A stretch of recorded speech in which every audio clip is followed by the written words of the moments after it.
Let's break down Insulin Lispro, better known by its brand name, Humalog, a fast-acting insulin used to control blood sugar spikes after meals. It starts working within 15 minutes of injection, peaks around 1 hour, and lasts for 2 to 4 hours. That's why it's called rapid-acting insulin. Here's how it works. After you eat, your blood sugar rises. Humalog helps your body absorb that sugar by mimicking the quick insulin surge a healthy pancreas would normally produce. It's typically taken right before eating or even immediately after a meal, depending on your doctor's advice. Humalog is used by people with type 1 or type 2 diabetes who need tighter control of their blood sugar around meals. It's often combined with long-acting insulin like Lantus to provide full-day coverage.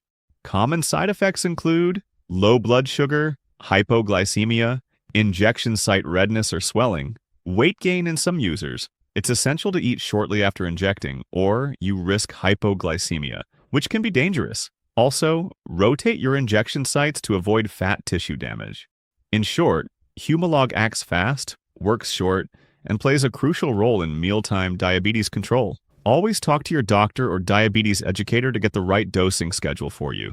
If you found this helpful, hit like and subscribe for more medical animations.